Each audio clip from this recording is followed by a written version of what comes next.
దేవునికి మహిమ కలుగును గాక. ప్రభు పేరట మీ అందరికీ వందనాలు, శుభాలు, మరణాథ. బాగున్నారండి? మీ అందరూ బాగున్నారని తలంచుచు మన ప్రభు అయిన యేసుక్రీస్తు శుభము నామమున మీ అందరికీ వందనాలు తెలియపరుస్తున్నాను. దినము దేవుని యొక్క వాక్యమును ధ్యానం చేద్దాం. ప్రభు మనకు సెలవిచ్చిన మాటలు ఏమైతే ఉన్నాయో బట్టి మాటలను మనం దేవుని ద్వారా అనేక విషయాలు మనం తెలుసుకుందాం. దేవుడు తన వాక్యము ద్వారా అనేక విషయాలు మనకు అందిస్తూనే ఉన్నారు. అందుబట్టి దేవుని వాక్యమును తెలుసుకుంటానికి ప్రయత్నం చేద్దాం. ప్రియులరా, ప్రభు చెప్పే ప్రతి మాట అనేకమైన విషయాలుగా మనకు కనబడుతూనే ఉన్నాయి, మనకు కనబడుతుంది. కనుక ఆత్మ సంబంధమైన ఆలోచన ఎటువంటిదంటే చాలా మేలుకరముగా మనకు కనబడుతుంది, చాలా మేలుకరముగా కనబడుతుంది. కనుక మనం వాక్య గ్రంథం చదువుతూ చక్కటి మాటలు తెలియజేసుకుందాం, ప్రార్థన చేసుకుందాం ప్రియులారా. కాబట్టి మనం వాక్యం కొరకు ప్రార్థన. మహోన్నతుడా, మహాగణుడు అయిన మా ప్రభువా, నీకు వందనాలు. మరొక పర్యాయం ప్రభువా, నీ బిడ్డలతో మాట్లాడే కృపను తండ్రి, నీ దీనదాసుడే నాకు ఇచ్చినందుకు వందనాలయ్యా. ఈ సమయంలో నీ దాసుడుగా నీ బిడలి ఎదుట నీ బిడలి ఎదుట నిలిచి నన్ను నా తలంపులు మరుగు చేసి నీ బిడలతో మీరే మాట్లాడమని, నీ రక్షణ వార్తను నశించిన వారికి వెరితనము కానీ రక్షించబడుచున్న వారికి తేటతనముగా కనబడుచున్నది అట్టి మాటలు నీ వాక్యము ద్వారా అందించి నడిపించమని రక్షణకర్త అయిన దేవదేవుని నామములో మా మధ్యకు వెలుగుగా మా యొద్దకు వచ్చుచున్న యేసు నామమును అడిగి ప్రార్థన చేయుచున్నాను పరమ తండ్రి, ఆమేన్. మన తండ్రి అయిన దేవుని సహాయం మనకు తోడై ముందుకు నడిపించునుగాక, ఆమేన్. ప్రియులరా, ప్రభు సెలవిచ్చిన మాటను మనం గమనించాలి. కరుణింపబడిన వారమై అధైర్యపడక, అయితే కుయ్యెక్తిగా నడుచుకున్న వారు గైకొనుకు, దేవుని వాక్యమును వంచనగా బోధింపకయు, సత్యమును ప్రత్యక్షపరచుట వలన ప్రతి మనిషిని మనస్సాక్షి ఎదుట మమ్మలను మేమే దేవుని సముఖమందు మెప్పించుకొనుచు అవమానకరమైన రహస్యమైన కార్యములు విసర్జించి ఉన్నాము. మా సువార్త మరుగు చేయబడిన ఎడల నశించుచున్న వారిని విషయములోనే మరుగు చేయబడి ఉన్నది. దేవుని స్వరూపు అయిన క్రీస్తు మహిమయు కనపరచు సువార్త ప్రకారము వారికి ప్రకాశింపకుండి నిమిత్తము ఈ యుగ సంబంధమైన దేవత అవిశ్వాసులైన మనోనేత్రములకు గుడ్రుతనము కలగజేసిను. అంధకారములో నుండి వెలుగు ప్రకాశించును గాక అని పలికిన దేవుడే తన మహిమను కూర్చుని జ్ఞానమును యేసుక్రీస్తునందు వెల్లపరచుటకు మా హృదయములలో ప్రకాశించును.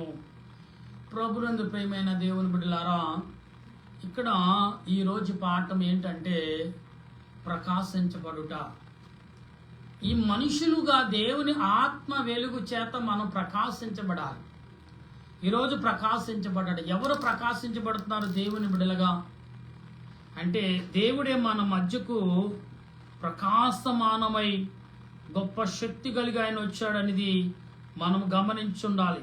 ఎందుకు అంటే, పరలోక సంబంధమైన క్రియలు మనం కలిగిన వారముగా ఉన్నప్పటికీ దేవుడు తన కృపను బట్టి అనేక విషయాలు మనకు అందిస్తున్నారు. కనుక ప్రియులారా, మనం ఈరోజు ఏదైతే వింటున్నామో అది గ్రహింపలేక ఉన్నామేమో. ఒకసారి ఆలోచించమని లేఖనమును చెప్పుతున్న మాటలని మనం ఒకసారి గ్రహించాలి. ఎందుకు అంటే, ప్రభువు చెప్పే ప్రతి మాట ఎలాగుందంటే ఆత్మ సంబంధమైన మాటలే ఉన్నాయి ప్రభు ఎదుట. కనుక మనం ఆలోచన సంబంధమైన క్రియలు కలిగినప్పుడు ప్రభు చెప్పే ప్రతి మాట ఏ రకంగా మనం యోచించాలి, ఏ రకంగా తెలుసుకోవాలనేది మనం ఒకసారి ఆలోచనలోకి రావాలి. వచ్చినప్పుడు దేవుడు ఏ రకంగా మనకు మరి దేవుని యొక్క మహిమను పొందుటకు, దేవుని ఆత్మను పొందుటకు, ఏ రకంగా దేవుని మహిమను కలుగుటకు ఏ రకంగా దేవుడు మనల్ని నిలబెడతాడు, బలపరుస్తాడని మనం గమనించుండాలి. అందుకే దేవుని మహిమ, ఈ దేవుని మహిమ ఎవరికి దొరుకుతుంది అనేది మనం గమనించాలి ఈ రోజుల్లో. అంటే క్రైస్తవులుగా అంటే అవును, మానవులందరికీ దొరుకుతుందని దేవుడు సెలవిచ్చును. అన్యులైనని దేవుని పిల్లలైనను, నా పిల్లలైన మీరు, అన్యులైన మీరు అందరూ నా ఆత్మ చేత నింపబడిన వారే అని ప్రభు చెప్తున్న మాట.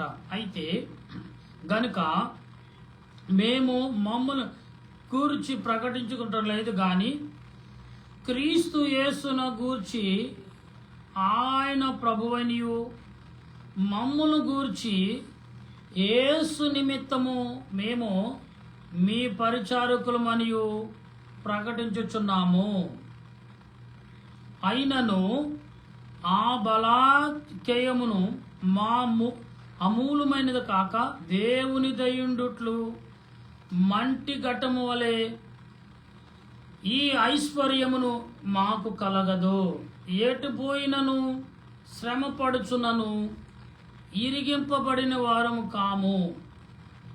అపాయములోను ఉన్నను కేవలము ఉపాయము లేని వారము కాము. తరవబడు పడుచున్నాము, దిక్కులేని వారము కాము. పడదోయబడినను నశించుచున్న వారము కాము. ప్రియులారా, ఇక్కడ దేవుని మహిమ ఎప్పుడైతే మనం కలిగి ఉన్నామో నశించిపోలేమండి. ఎందుకంటే దేవుని ఆత్మ మనలో ప్రభావం చేస్తున్నది.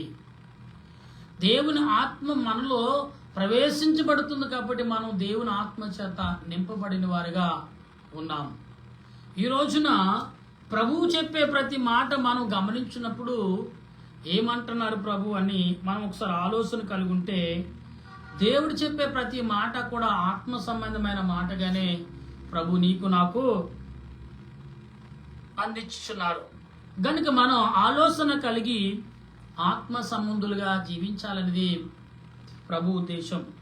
పిల్లలు ఇక్కడైతే ప్రభు మాట్లాడుచు, ఒక జీవము మా శరీరమందు ప్రత్యక్షపరచుటకై యేసు యొక్క మరణం యొక్క భారము మా శరీరమందు ఎల్లప్పుడూ వహించుకోపోచున్నాము. యాలయనగా యేసు యొక్క జీవము కూడా మా మధ్య శరీరమందు ప్రత్యక్షపరచబడినట్లు సజీవులమైన మేము ఎల్లప్పుడూ యేసు నిమిత్తము మరణముకు అప్పగింపబడుచున్నాము. కావున మాలో మరణమును మీలో జీవమును కార్య సాధకమగుచున్నది. కృప ఎంతో మంతు ద్వారా ప్రబలి దేవుని మహిమ నిమిత్తము కృతజ్ఞత స్తుతులు విస్తరింపచేయు ఇలాగున సమస్తమైన ఇది మీ కొరకై యున్నది కాగా.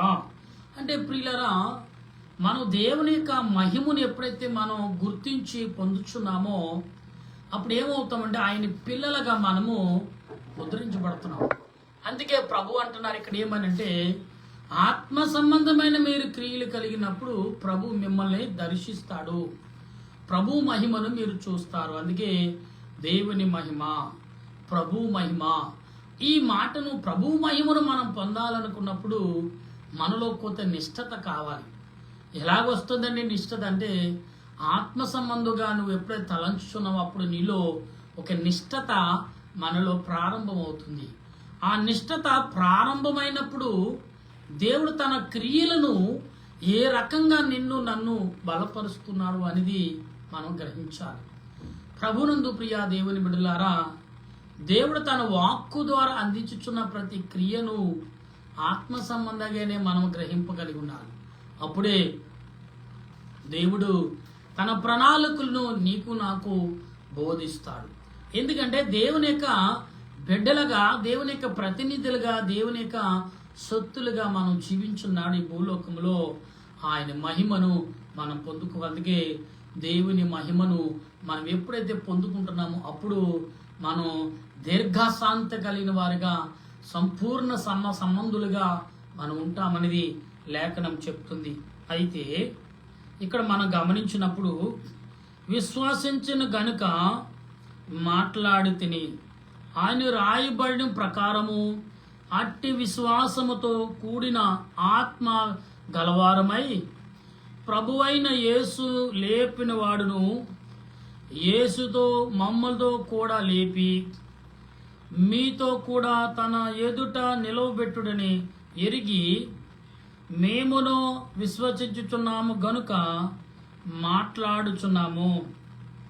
కావున మేము అధైర్యపడము.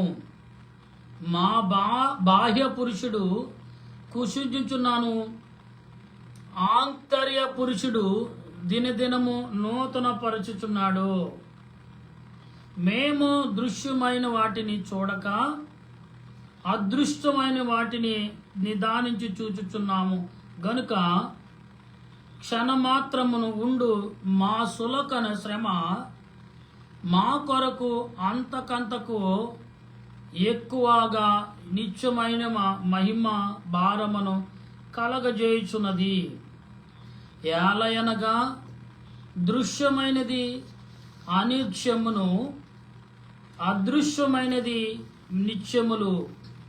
అంటే ప్రియుల, ఇక్కడ దృశ్యమైనది ఏది, అదృష్టమైనది ఏది అంటే దేవుని యొక్క మహిమను సామాన్యంగా పొందుకోలే ఒక నిష్ఠత కలగి ఉండాలి.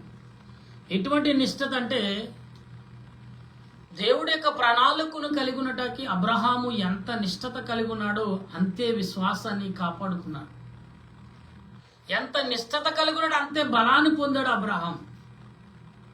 ఎంత విశ్వాసతను కనపరుచుకున్నాడో అంత విజయాన్ని సాధించాడు అబ్రహాం.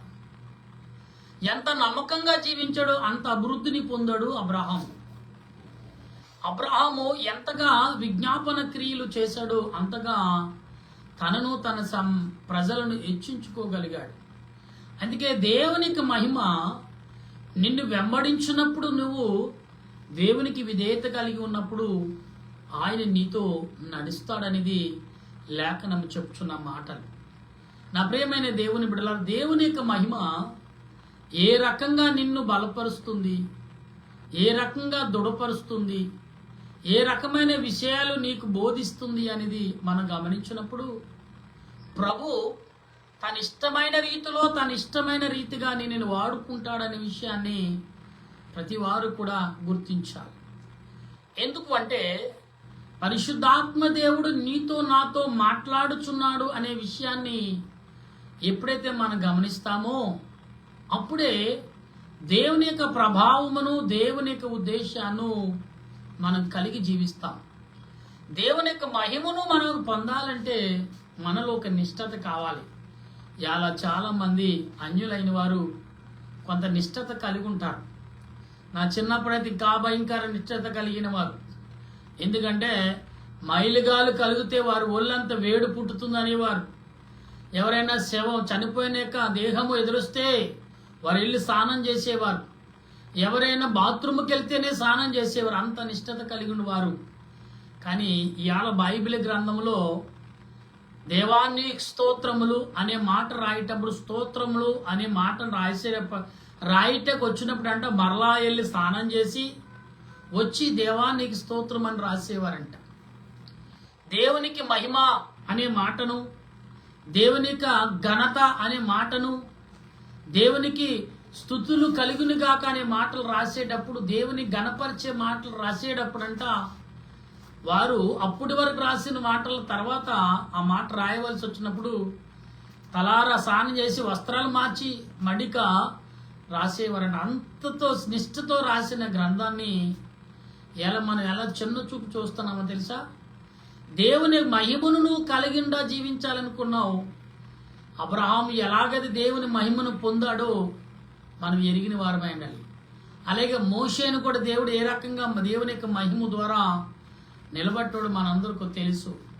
దావీదును దేవుని యొక్క మహిమను అభిషేకం ద్వారా ఇచ్చిన తర్వాత దేవుడు ఎన్ని రకాలుగా దావీదును మలుచుకున్నాడో మనందరికీ తెలుసు.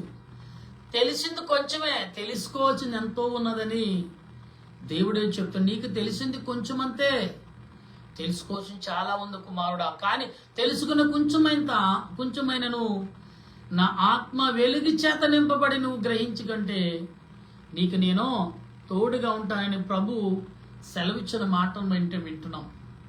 నా ప్రియమైన దేవుని బిడ్డలారా, ఈ సాయంకాల పూట 20 తారీఖు సాయంకాలం ఆత్మ సంబంధులుగా మీరు జీవిస్తున్నారేమో, ఆత్మ రూపులుగా మీరు నడుచుకుంటున్నారేమో, ఆత్మ రూపులుగా మీరు ప్రవేశించుచున్నారేమో. అయితే ప్రభు నీతోటే మాట్లాడుచున్నాడు. ఏమని?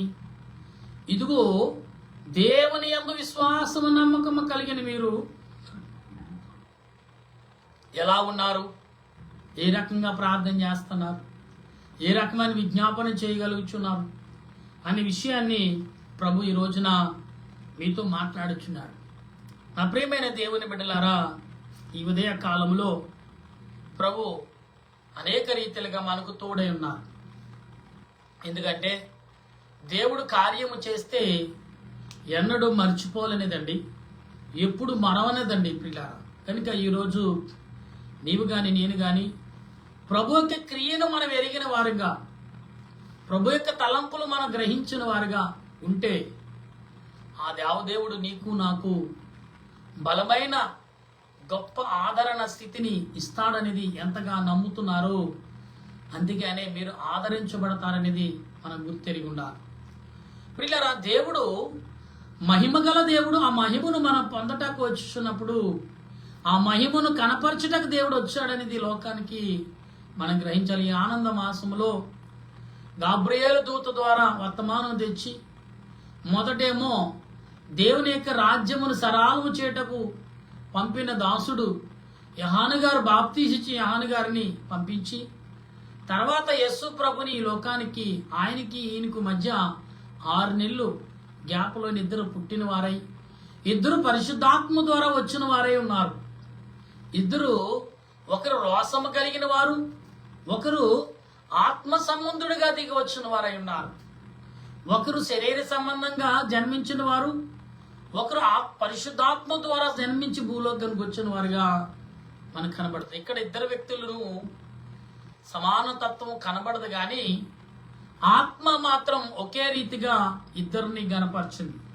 మొదటొచ్చిన వారేమో ప్రజలని ఎలా చూసారు చండి, మనం గమనించి ఒక కాయని ఎలాగైతే చెట్టుని కోసి స్వాధీనపరుచుకుంటామో ఈ లోకంలో ఉన్న వ్యక్తులని మరి బాప్తీసు యోహాను గారు అలాగ స్వాధీనపరచుకుంటకు అధికారం కలిగిన వాడు భూమి మీద. ఒక చెట్టు కాయను మన చేతి కోసుకోగానే అది మన స్వాధీనం అయిపోతుంది ఆ పండు. అయితే అలాగనే ఈ లోకంలో ఉన్న ఆత్మలను యోహాను గారు, ఎవరు బాప్తీసు యోహాను గారు ఆ ఆత్మలను లోబర్చుకుంటకు, ఆ మనుషుల యొక్క ఆత్మలను రక్షించుటకు శక్తి కలిగిన వాడు యోహాను గారు. ఆయన అంటున్నాడు, ఆది యందు వాక్యమును, వాక్యము దేవుడై ఉండెను, ఆ వాక్యము దేవుడే వెలుగై ఉండొచ్చాడు కదా అని అంటాడు. నిజమే కదా? యోహాను సువార్తలో మొదటి అధ్యాయంలో చెప్పిన మాటలే కదా. మనము 14, 15, 16 లేదా 13 కానించి మనం చూస్తే క్రీస్తు వెలుగు గురించి గాబ్రియేలు దూత, గొల్లలు, జ్ఞానులు వీరందరూ చెప్పిన మాటలు మనం తరచుగా వింటూనే ఉన్నాం. కానీ పరిశుద్ధాత్మ దేవుడు ఈ ఈ సాయంకాలం పూట నీకేమి బోధిస్తున్నాడు, ఏమి ప్రకటిస్తున్నాడు అనే విషయాన్ని ఎరుగండి ప్రార్థించే కృపను ఆ దేవదేవుడు మనందరికి అందించి ఆయన రాకడకు సిద్ధపరచును గాక. ఆమేన్. ప్రార్థించేద్దాం. దయగల మా ప్రభువా, నీకు స్తోత్రాలు. ప్రేమగల మా రక్షక, నీకు వందనాలు చెల్లిస్తూ ఈ ఉదయ కాలములోని ప్రభా ఇప్పటి వరకు మమ్మల్ని నీ కృప చేత, నీ ప్రేమ చేత మమ్మల్ని బలపరిచావు, దీవించి ఆదరించి ఆయుధపరచను ప్రభువా, నీకు స్తుతులు. ఈ సాయంకాల సమయంలో నీ బిడ్డలుగా మేము ప్రార్థిస్తుండగా నీ ఆత్మ నడిపింపును మాకు ఇచ్చి నీ చక్కటి మాటలు, దేవుని మహిమ, యేసుక్రీస్తు యొక్క మహిమ అనే మాట, నీ మహిమను, నీ ప్రభావం ఎలా పొందాలో మాకు దయచేసినందుకు వందనాలు. లోబర్చుకునే శక్తిని, పొందగల శక్తిని తండ్రి, నీ వెలుగుతో నీ శక్తితో మేము నడవగల జీవించగల కృపను ఈ భూలోకంలో మాకు దయచేసావని నమ్ముచు సాయంకాల సమయాన్ని స్తుతిస్తున్న దేశ ప్రజలను, ఉదయకాలం నుండి సాయంకాలం వరకు పనులు చేయించు వారిని, ప్రయాణాలు చేసిన వారిని ఆలోచిస్తూ వ్యాపారములు అనేక రీతిలుగా నీ పండుగ వాతావరణం చేసి ప్రతి వారు సంతోషము సమాధానము కలిగి ఉండాలని ఆశ కలిగిన ప్రతి వ్యక్తి యొక్క తలంపులను, మనిషిను, దేహమును సంతోషపడుతూ ఆత్మను, దేహాన్ని ఘనపరచుచున్న దేవుడు, దేహానికి సుందరతను, ఆత్మకు సంతోషమును, దేహానికి ఘనతను, ఆత్మకును బలమును సమకూర్చి నడిపించమని ఎందరైతే మా సహోదరుల మాటలు వింటున్నారు ప్రతి వారికి క్రిస్మస్ వేడుక, క్రిస్మస్ ఆనందము, క్రిస్మస్ యొక్క సంతోషాన్ని కలగజేసి మహిమ పొందమని మా మధ్యకు బాలుడిగా వచ్చుచున్న యేసుక్రీస్తు పరిశుద్ధమైన నామములో అడిగి బ్రతిమాలుచున్నాను మా పరమ తండ్రి, ఆమేన్. పరలోక మా పరమ తండ్రి నామమును పరిశుద్ధపరచునుగాక, నీ రాజ్యం వచ్చునుగాక, నీ చిత్తం పరలోకమందు నెరవేరినట్లు భూమి యందు నెరవేరునుగాక. మనుడు మాకు దయచేయము, మరి అపరాధం చేసి వారిని క్షమించిన ప్రకారం మా ప్రార్థన క్షమించము, శోధనగా కీడు తప్పించము, రాజ్యము, శక్తి, మహిమ నిరంతర నీవు నా తండ్రి, ఆమేన్. ఏసురత్మే జయము, అపవాదికులేం ప్రవేశరత్మే జయం, అపవాదికులేం ప్రభు సంపూర్ణ విజయం, అపవాదికులంతక నాశనం. హల్లెలూయా, హల్లెలూయా, స్తోత్రం, స్తోత్రం. ఆమేన్, ఆమేన్, ఆమేన్. మన తండ్రి అయిన దేవుని కృప, త్రియేక దేవుని సన్నిధి, పరిశుద్ధాత్మిక ఆదరణ ఇప్పుడు ఎల్లప్పుడు సదా తోడుగా ఉండిన రాకడకు సిద్ధపరచును గాక. ఆమేన్, ఆమేన్, ఆమేన్. మీ అందరికి వందనాలు. మరణాతా. Happy Christmas, merry Christmas. క్రీస్తు నేడు పుట్టెను. హల్లెలూయా. దేవదేవుడు మీ ఇంటిని వెలుగుతో నింపును గాక. ఆమేన్. మీ అందరికీ మరణాతా.